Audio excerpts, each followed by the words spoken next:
Hello there and welcome to Friday Night Fairy Tales with me, Violet Forget-Me-Not. Now the story that we're going to read this evening is called The Three Wishes. So, if you're sitting comfortably, then I'll begin.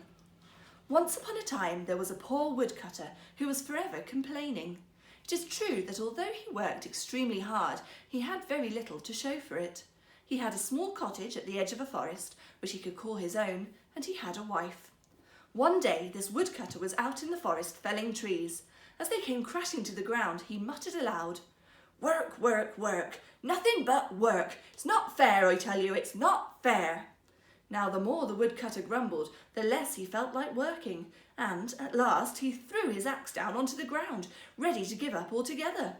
As he did so, there was a brilliant flash of lightning and a mighty clap of thunder, and there, towering over him, was the great god of the heavens, Jupiter himself. If I've said anything to offend you," the poor woodcutter began to stammer, "I really didn't mean to."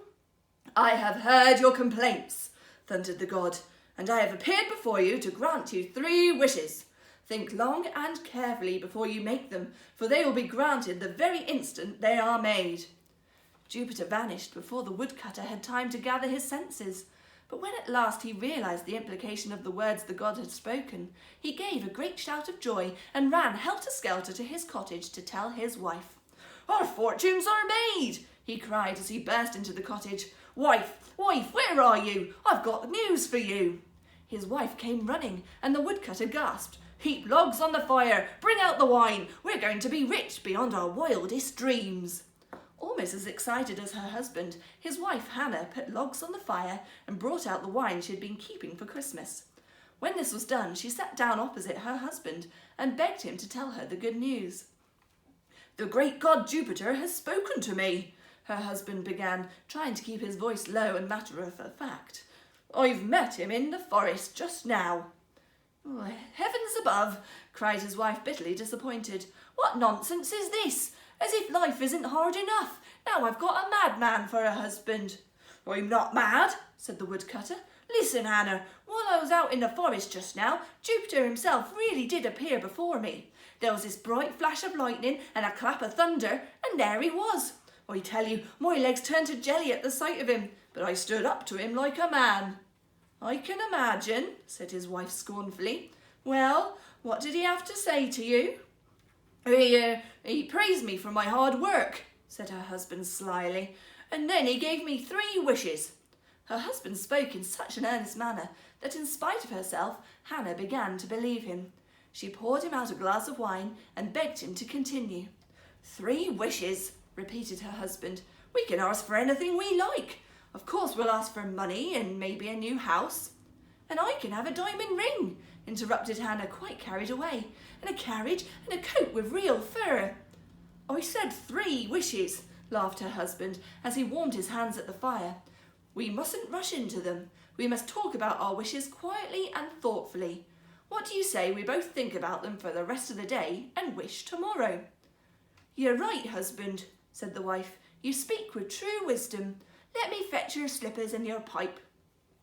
At peace with the world, the woodcutter put on his slippers, leant back in his chair, and remarked, "You know, Hannah, I wish we had a string of fat sausages cooking in the pan to eat as we drink this wine."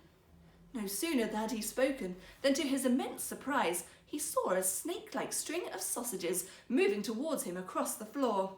Hannah cried out more in anger than fear, for being more quick-witted than her husband, she realised what had happened.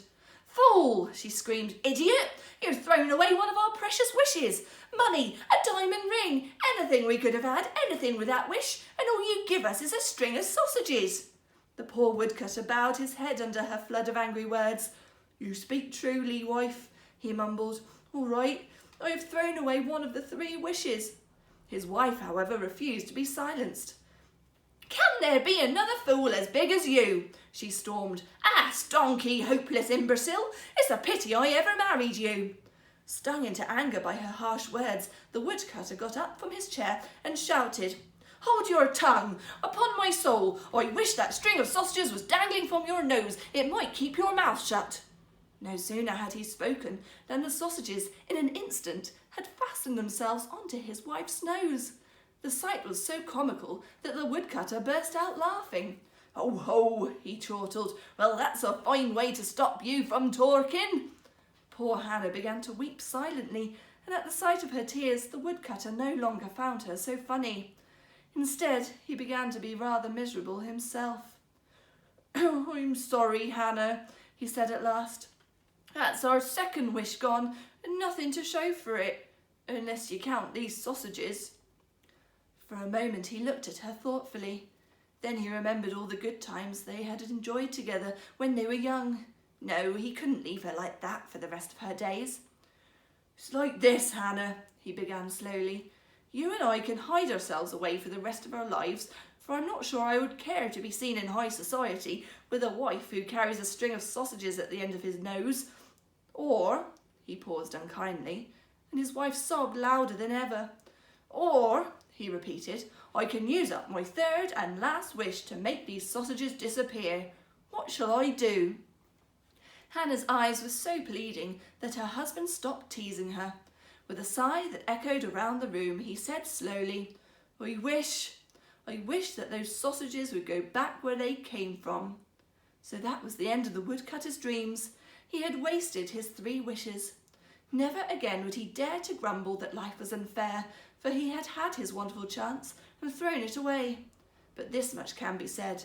Hannah was so grateful to be herself again that she stopped scolding her husband and took very good care of him. Well, that's the end of that story. Thank you very much for listening.